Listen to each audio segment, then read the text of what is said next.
What is a lesson you've learned from your co-host that you'll carry into the future with you? Honestly, taking risk. Mm. So, like, because of the whole, I know with just how my TikTok has been blowing up recently. Like when I first started about a year ago, I only had 25 followers when I was like first finding myself, and then just like continuously going at it, and then just constantly growing, and then getting more followers and people and groups and everything, and then just being asked to join like different groups. Although I didn't really know much about it, I didn't know what type of questions would come up, what scripts would come up, or anything like that. I just knew a couple of people, and I was like, you know what, Boonie's all right. You know what, Royal seems pretty cool. Mhm. All right, sure. I'll jump on their show, see what happens. And you get in there and you find that a bunch of people are like you in some way, shape, or form. And you're able to have a conversation in 5 hours, literally seems like an hour and 30 minutes. And you're like, all right, cool. I know what I'm doing on Saturday nights. I'm not drinking all the time.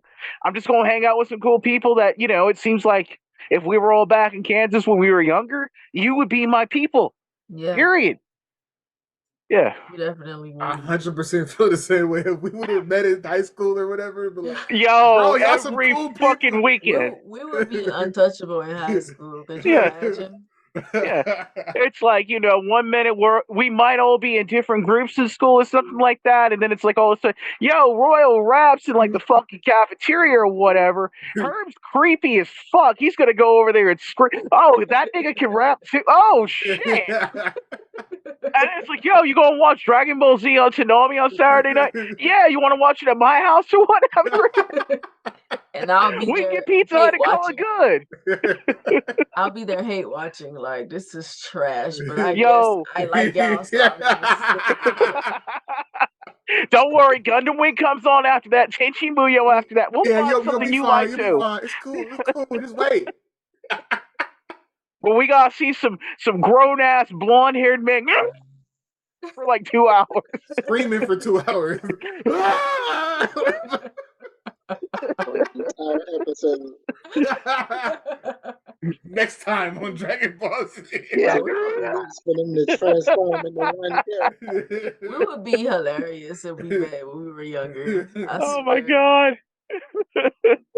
The weird kids would be popular, I feel. Mhm. Facts. I mean, I was already like that back in high school. Even though I don't like to admit it, like I still don't feel like I was popular in high school, but some people might feel otherwise. Oh no, I had all the little girls follow me around back in high school and stuff. That Say the seems same to be thing. your theme. For real. You as well, William. Yeah, I was Look about at to say y'all. the same thing. Ladies men. Okay.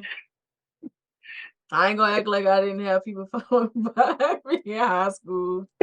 Still from high school. Yeah, no, it was always crazy because like you'd be in the or you'd be in like the freaking. They had like this big old garden like in the middle of the school. It literally seemed like from the outside looking in, because I knew a couple of the teachers. I still talk to some of my high school teachers to this day. They literally thought I was a cult leader. Of course you was a teacher's pet. I could see it. I mean, Game recognizing game because I was as well. I cannot confirm or deny, but there was a favor that was done for one of my psychology teachers back in my military days when he wanted to go to OCS, and I wrote his little officer candidate Okay. letter. Yeah, because I mean he was my favorite teacher, and he had my little sister in his class who is a whole different personality than me, and like literally he's like, oh, you're Bert's sister. She's like, shut the fuck up, I hate you already. Because you sat by him during graduation. I know you two still talk, right? Homeboy, he's from a small town in Kansas, so like I guess his first introduction to black people was Malcolm X. And he clicked with Malcolm X. And so this was weird. Mm. Like I met blonde haired, blue eyed white boy, That is psychology major back wild. in high school who was fond of Malcolm X. I'm like, you are a weird motherfucker, but I fucking love you. And we Malcolm clicked ever X. since. And Dan, yeah, like he said literally, I met your sister, I quit that same fucking day. How two from the same mold? I don't know. I was like, Dan, what you doing now? I work at the liquor store. Your sister made him quit. Nigga, you work at the liquor store. I get discounts on booze now. That's hilarious. And then, like, when I was still in Japan, he called me up one night and he's like, "Hey, man, so I want to go in the army." What? Yeah, OCS. What? Can you write me a letter? Oh, you was out here inspiring the teachers. Yeah, I I'm like, that. That's I was dope, like, though. I like that. Dan, I'm a sergeant. What's that gonna look like? I was like, fuck it, let's do this. Switching positions. Yeah. You're the teacher, he becomes the student. I have his silver dollar he handed me when he gave me. I was the first enlisted person he gave a salute to. So, military custom is the NCO that inspired you or raised you like a little baby. When you become an officer, the NCO gives you that first salute, right? That's our duty, because it's like, congratulations, you made me proud. Me, young sergeant, back from the fucking desert, literally get home to get my dress blues, fly to fucking bumfuck nowhere just to salute this motherfucker. That's and then he hands me a silver dollar, and I'm like, oh, this is good. Like, for real? Put it in your pocket. The moment that made you cry, huh? Yeah, I was like, I could fucking hug you. Now put it in your pocket. Oh yeah, you put it in your pocket. You just do a quick slip, and then, like, afterwards, I literally gave the guy a hug, and everybody's like, "You got an Air Force sergeant to fly out here and give you a fucking hug."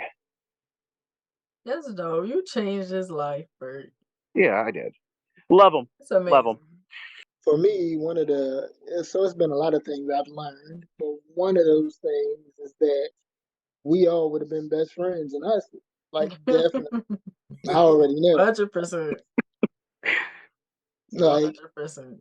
and another thing that I've learned, that it's cool to be straightforward.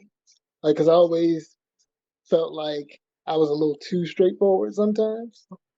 But being on the podcast, I've learned, that that's not too bad. Like, sometimes it could be a good thing. Until you met me and you like, oh, okay. I'm good. I'm in good company. Mm-hmm. Like, all of y'all, like, have made me feel like we should have known each other a long time before we did. Facts. I definitely feel like we met when we were supposed to, though. But like, if we did, it would be crazy. I feel like we would be like, if we met a long time ago, because I could see the future with us, and I could see us doing so many amazing things together. Right. So like, we would have been at the level that we wanted to be at if we met a long time ago. But like, we met when we were supposed to, and we gonna take off still. Right. Exactly. I see the vision of us running this industry in different sections too. Yes. They'd be like, oh, they know each other and they're cool. Mm-hmm. Like, yeah, bitch.